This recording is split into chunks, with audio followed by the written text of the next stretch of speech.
What does true justice look like? Is it swift? Is it absolute? Or is it a slow, relentless process where the clock ticks for decades while the truth lies? The year 2025 marked a turning point. It was the year of the breakthrough. Number 1. The Shadow of the Past, Catherine Blackburn and Joseph Nowakowski, 1964. The year was 1964. America was caught between the promise of a new future and the shadows of its past. In a small, quiet town, a horrific act was committed, and the man responsible melted back into the ordinary world. For 6 decades, he lived a lie. The victim was Catherine Blackburn, a name that for generations echoed only in the police files of an unsolved murder. The killer walked free for 61 years. The scene of the crime, a life interrupted. On a crisp day in 1964, Catherine Blackburn's life was violently cut short. Details surrounding the initial discovery are sparse, shrouded by the passage of time and the limited investigative tools of the era. What was known was the brutal nature of the crime, a murder that ripped the fabric of a small community, leaving behind a profound sense of fear and futility. The investigation went cold almost immediately.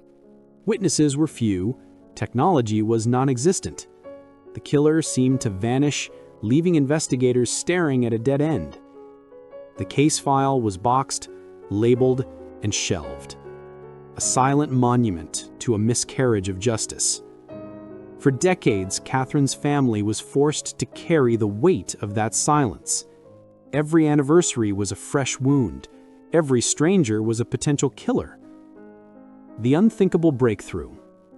In late 2024, the old, brittle case file of Catherine Blackburn was pulled from storage. Cold case detectives, armed with the advancements of the 21st century, had one singular advantage their predecessors lacked: DNA technology. Forensic scientists located minuscule evidence, a sample so small it would have been dismissed in 1964. They processed it, feeding the genetic code into public genealogy databases, hoping for a match, a distant relative, a cousin, a connection that could bridge the 60-year gap. The wait was agonizing. But in the spring of 2025, the signal came through. A strong, viable match pointed toward a family tree, which quickly narrowed to one name: Joseph Nowakowski. The arrest and the lie exposed. Joseph Nowakowski was now an elderly man, living a life of quiet normalcy, surrounded by his own family. He was a pillar of his small community, seemingly harmless. When police showed up at his door, the sudden intrusion shattered his carefully constructed reality.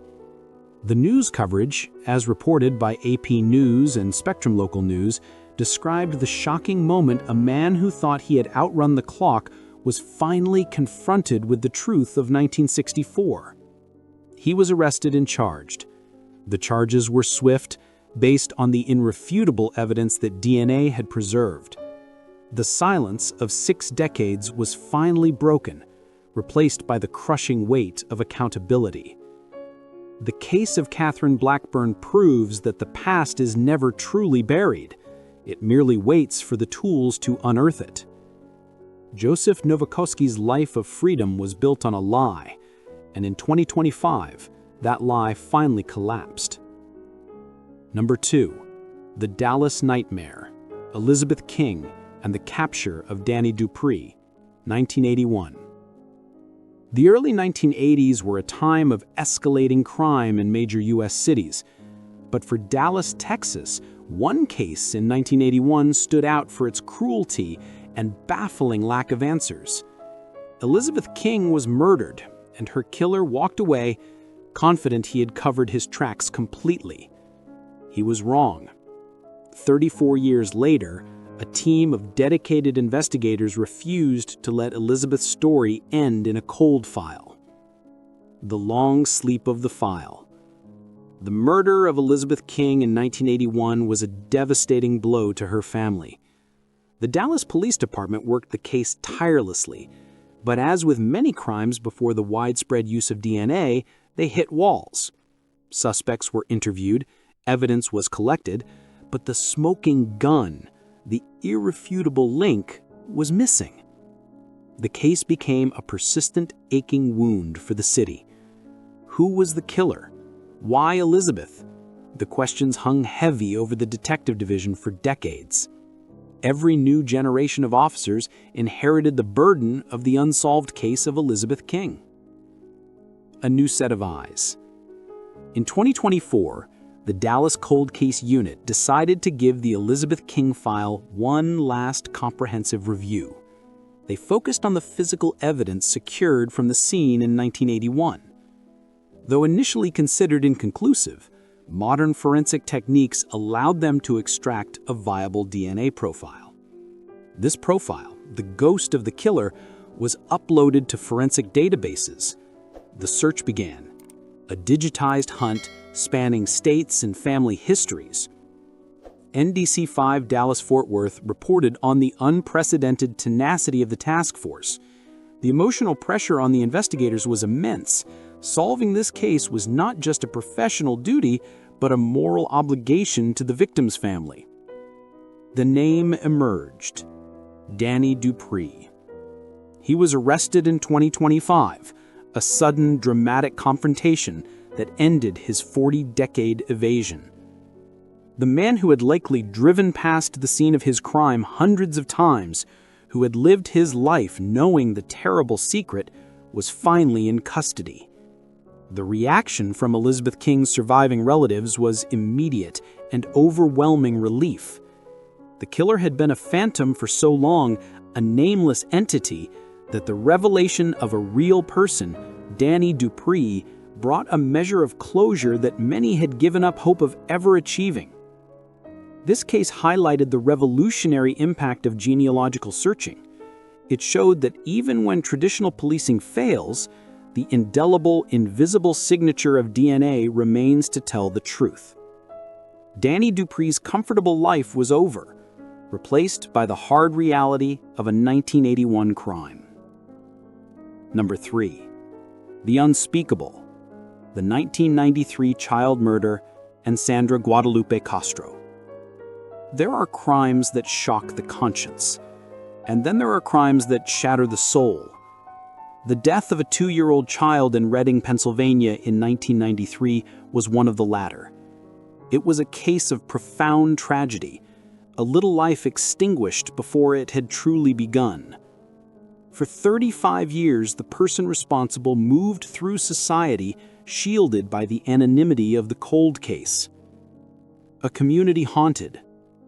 The original investigation into the death of the toddler in 1993 stalled quickly. The evidence was circumstantial, the witnesses unreliable, and the case lacked the definitive proof needed for a prosecution. The result was a lingering cloud of suspicion and a deep sense of injustice within the Reading community. The victim's identity was protected, but their tiny footprint on the world remained. The case file symbolized a promise unkept, the promise to protect the most vulnerable. In the decades that followed, the mother and father of the child faced the impossible burden of grief without resolution. They knew a killer walked free, but they could not name them. The 2025 retrial. The renewed focus on the 1993 case was aggressive. Investigators utilized advanced pathology review and re-examined archived evidence, determined to find a new angle. This comprehensive effort, detailed by 6 ABC Philadelphia and NBC 10 Philadelphia, highlighted the dedication of the new cold case unit. They focused on the people who had access to the child, the trusted few in the immediate circle. The re-examination of forensic evidence, using techniques unavailable in 1993, led them directly to Sandra Guadalupe Castro.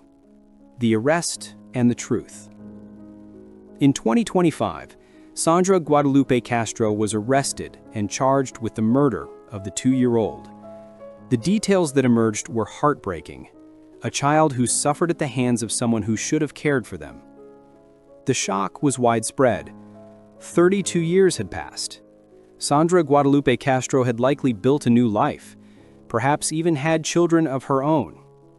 But the ghost of the 1993 crime refused to let her go. The case serves as a cruel reminder of how often crimes against children are committed by those closest to them. But it also stands as a beacon of hope for grieving families. No matter how old the crime, the commitment to finding justice can endure across generations. The 2-year-old victim's story, silent for so long, finally found its voice in the courtroom in 2025. Number 4. The East Hartford Mystery, Janet Couture and the Decades-Long Hunt, 1973. In 1973, East Hartford, Connecticut, lost one of its own, Janet Couture. Her murder was a puzzle that defied solution, a tragic flashpoint in a quiet town's history. The killer left few clues, seemingly vanishing into the anonymity of the pre-digital age.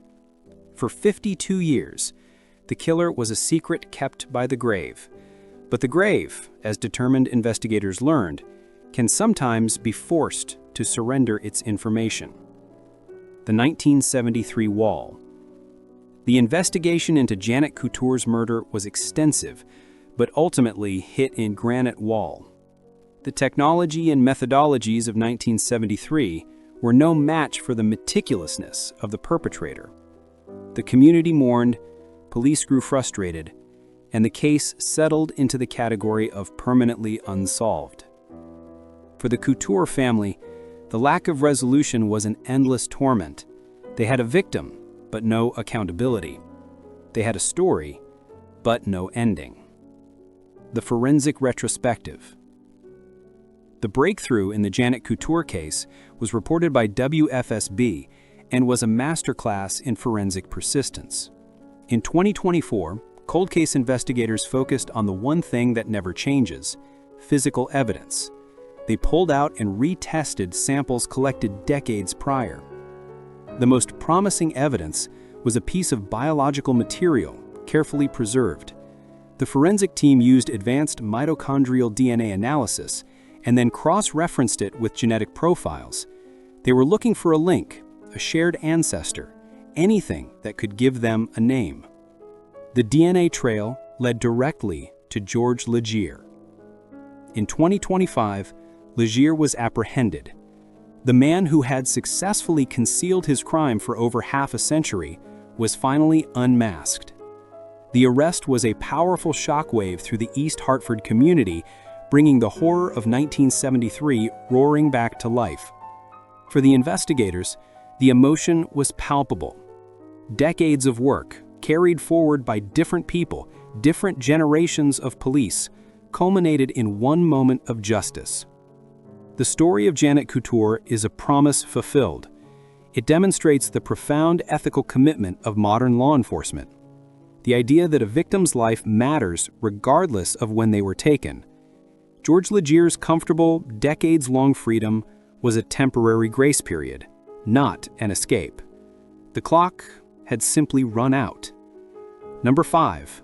The unnamed victim, Maria Belmontes Blancas, and the 1981 discovery. Not all cold cases begin with a name. Some begin with a profound mystery, the discovery of unidentified remains.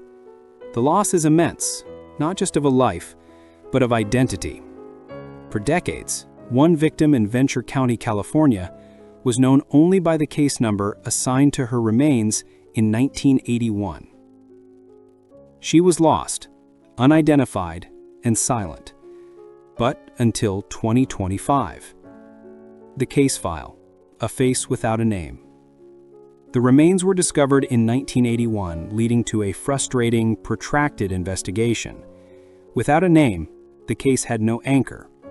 Investigators couldn't check missing persons reports, couldn't interview family, and couldn't establish a pattern of life that might lead to a suspect. The victim was a ghost in the system. She was given reconstructions, descriptions were circulated, but year after year, no one stepped forward to claim her.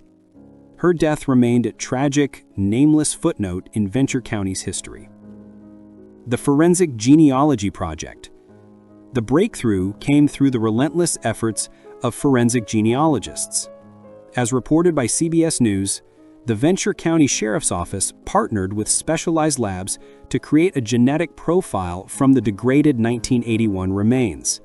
This profile was used to build a family tree, painstakingly reconstructed using public databases and historical records. It was a race against time, sifting through decades of ancestry to find a living relative. The goal was simple: give her back her name. Maria Belmontes Blancas, the name restored. In 2025, the identification was confirmed. The victim was Maria Belmontes Blancas. The revelation was not just a procedural success, it was a profound human moment. Maria's family, who likely lived with the terrible, agonizing uncertainty of a missing loved one for over 40 years, finally had an answer. They could mourn, they could say goodbye, and they could begin to demand justice. Maria Belmontes Blancas is no longer a case number. She is a woman whose name, silent for 45 years, was finally spoken aloud in 2025. The investigation into her homicide is now active and relentless, driven by the determination to find her killer out of the shadows. Number 6. The Scars of the System, Jesus Zuniga Bustos, and the Zapata case in 2015. Not all cold cases stretch back to the 20th century. Some are agonizingly recent, cases where justice was denied not by technology, but by silence and fear. The 2015 child sexual assault case in Zapata, Texas, was one such instance. The evidence was there, but the perpetrator had successfully hidden himself from the authorities. The victim was left with the trauma, and the community was left with the unsettling knowledge that a dangerous man walked among them. A failure to connect. In 2015, investigators worked hard, but the case could not move forward. The lack of conclusive identification, coupled with the sensitive nature of the crime, meant the case went cold. This failure to secure an arrest was a profound systemic setback, leaving the victim and their family in a state of continuous vulnerability. The case file was a symbol of frustration, a reminder that even in the age of modern forensics, justice can be fleeting. The 2025 reopening and the data dive. In 2025, the Zapata County Sheriff's Office decided to reopen the 2015 file. As reported by KGNS-TV, they utilized a renewed focus on digital evidence and forensic analysis, something that has evolved dramatically even in the last decade. Investigators meticulously re-examined all physical and digital data collected at the time. They were looking for a missed link, a tiny piece of information that had been overlooked in the initial rush. This deep dive into the 2015 data paid off. A combination of old forensic samples and new database cross-referencing provided the critical link. The capture of Jesus Zuniga Bustos. The new evidence pointed directly to Jesus Zuniga Bustos. He was arrested in 2025, a dramatic culmination of years of quiet, persistent investigative work. The arrest was not just a victory for law enforcement. It was an act of profound protection for the entire community. A dangerous individual was removed, and the integrity of the justice system was reaffirmed. This case is a necessary reminder that cold cases are not just about the past, they are about securing safety in the present. It illustrates how continuous review and the application of ever-evolving technology can finally bring justice to victims who were forced to wait. The 2015 trauma, which had been left to fester, finally began the long road to healing in 2025 with the arrest of Jesus Zuniga Bustos. Number 7. The name finally given. Julie Doe becomes Pamela Leigh Walton, 1988. She was known as Julie Doe, a sad, anonymous placeholder for a woman whose skeletal remains were found in 1988 in the forests of Central Florida. For 37 years, she represented the tragic reality of unidentified victims in America, a life forgotten, a family left in the void of the unknown. The case of Julie Doe became one of the most prominent unidentified victims on the internet, capturing the imagination and empathy of forensic enthusiasts globally. The mystery of Julie Doe. The discovery in 1988 yielded little. The victim was clearly transgender, and at the time, this detail complicated the investigation due to societal biases and lack of awareness, leading to misdirection and delayed progress. She was buried without a name, her grave marked only with the case number. Her plight became an obsession for those who believed every life deserves a name. For decades, forensic artists attempted reconstruction, and detectives tirelessly pursued tips, but the identity remained elusive. The genealogy reveal. The definitive breakthrough was achieved through advanced forensic genetic genealogy, a method detailed extensively by researchers and referenced on her Wikipedia page. Scientists were able to build a comprehensive DNA profile and trace her ancestry. It was a slow, deliberate process of exclusion and inclusion, mapping distant cousins until the family tree branches converged. A new chapter. Pamela Leigh Walton. The reveal was a deeply emotional moment. Pamela, who disappeared in the late 1980s, was finally given back her identity. Her family, who had been searching for her for decades, was finally able to find peace and bring her home. The identification immediately reignited the stalled homicide investigation. Now, the focus shifted from who she was to who took her life. Investigators could track her life in the years leading up to 1988, opening up new lines of inquiry and potential suspects. The case of Pamela Leigh Walton is a victory for dignity and persistence. It proved that technology, combined with a profound sense of human empathy, can right the wrongs of the past. Her name is no longer Julie Doe. It is Pamela Leigh Walton, and her fight for justice continues. Number 8. Across the Ocean. Pauline Sowry's disappearance and the 2025 charge, 1993. The ripples of unsolved crimes are not confined by borders. In Australia, the 1993 disappearance of Pauline Sowry was a deep, lingering scar on the national psyche. A person vanished, leaving behind only questions and an endless vacuum of uncertainty for her loved ones.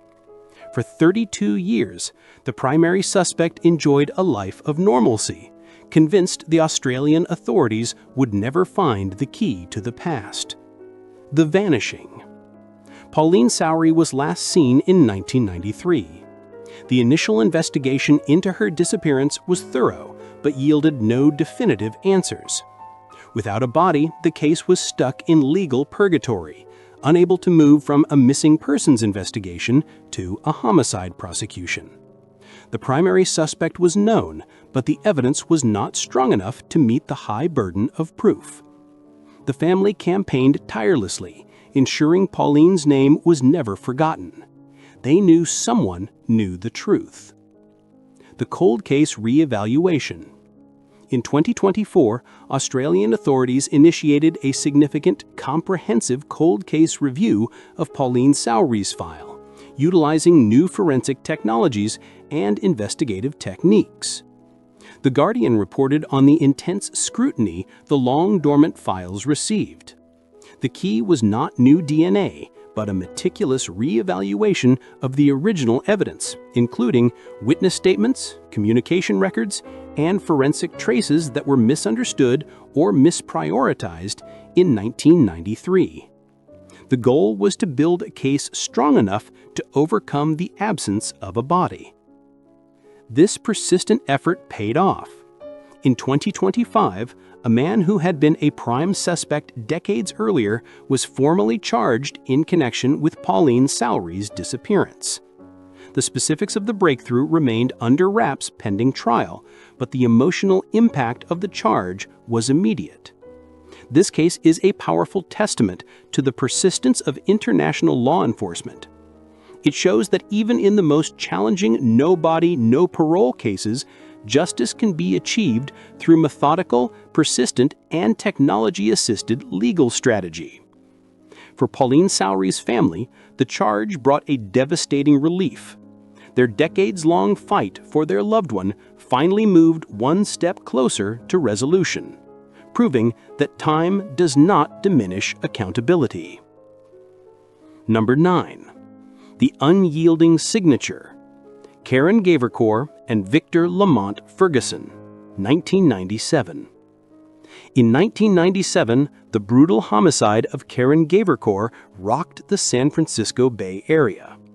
It was a profound violence, and despite an intense investigation, the killer slipped through the cracks.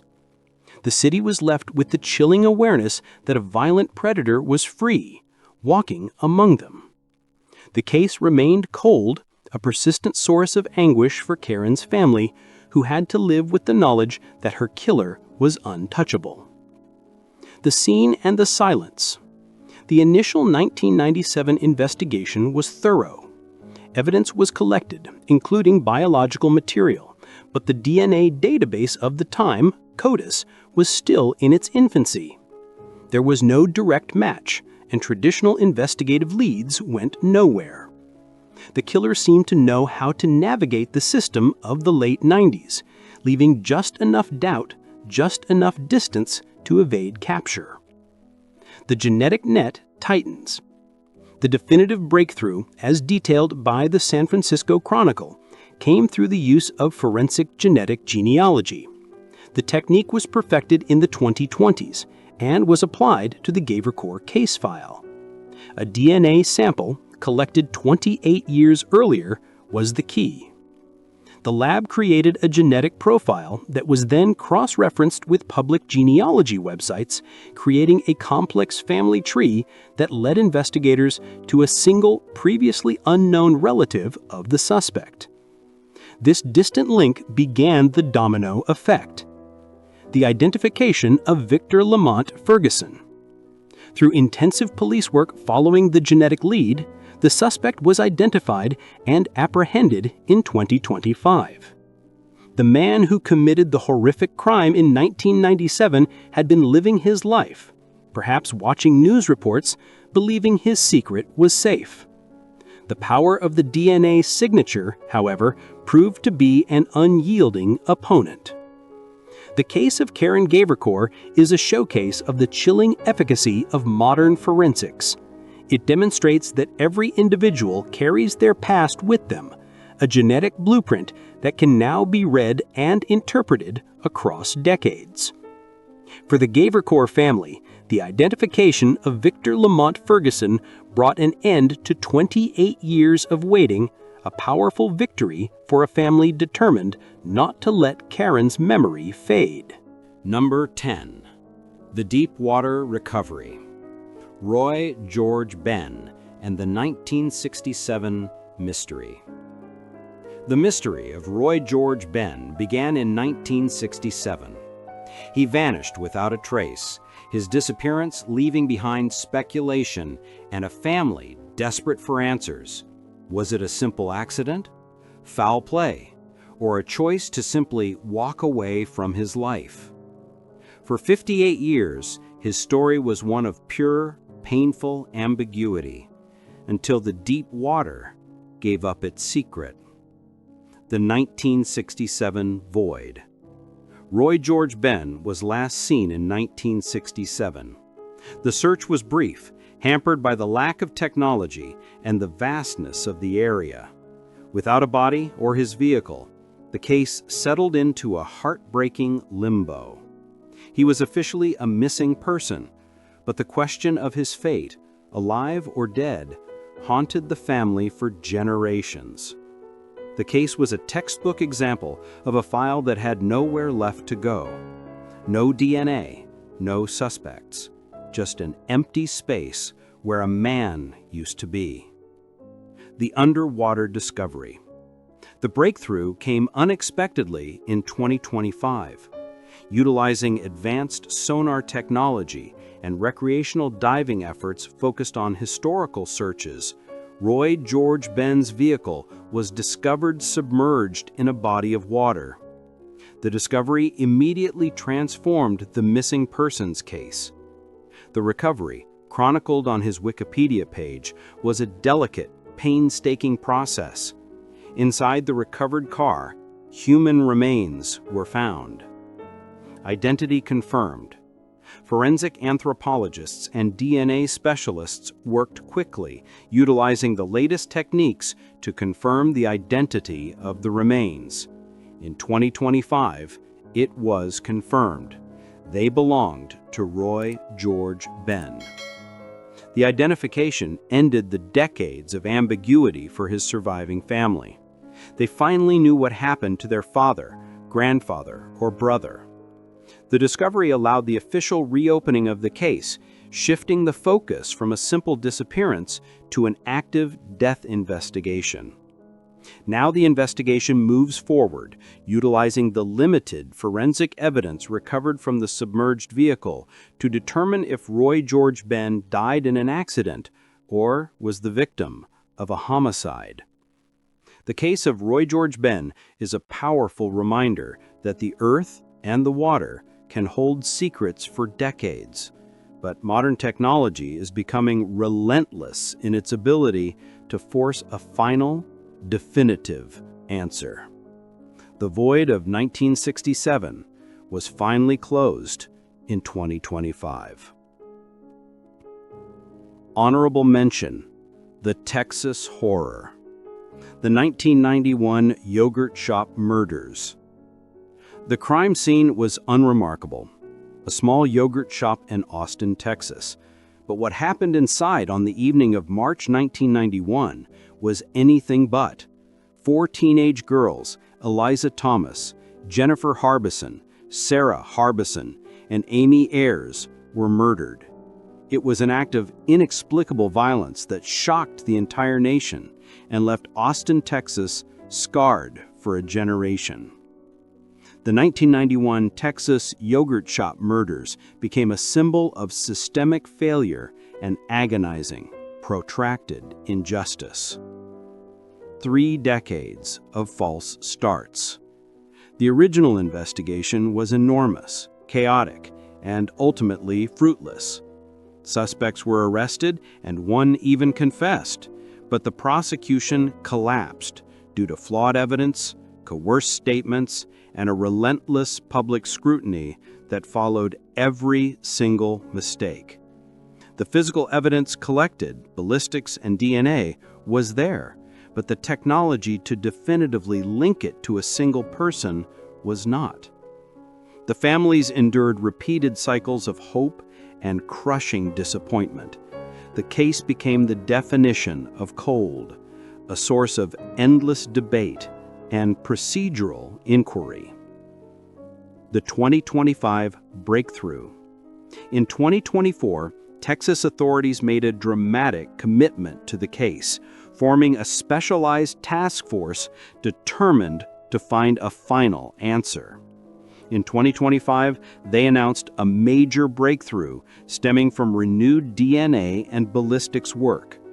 Investigators utilized advanced techniques to extract and amplify minute DNA samples from the scene, samples that were previously considered too small or degraded. This was coupled with a new, comprehensive ballistics reanalysis, utilizing modern databases and imaging that could link the weapon used in 1991 to other crimes or suspects. The unveiling. While the name of the final suspects/S could not be immediately released, the announcement of a definitive breakthrough in 2025 sent shockwaves through the country. For the first time in over 30 years, investigators confirmed that they had found the conclusive evidence needed to move the case forward. This was a victory for the families who had fought for decades. It was a moment of profound vindication for the original investigators who had believed the truth was in the physical evidence all along. The case serves as the ultimate proof that the combination of old-fashioned police work and cutting-edge forensic science is the unstoppable force against the cold. The 1991 yogurt shop victims, Eliza, Jennifer, Sarah, and Amy, waited 35 years for this moment. In 2025, their long, painful fight for justice finally began to see its end. The stories of Catherine Blackburn, Elizabeth King, and Janet Couture, and the many others finally granted justice in 2025, are more than just true crime narratives. They are case studies in enduring hope and the unstoppable power of technology. They remind us that the perpetrator may age, the memories may fade, and the case file may grow dusty, but the scientific signature of the truth remains etched into the evidence.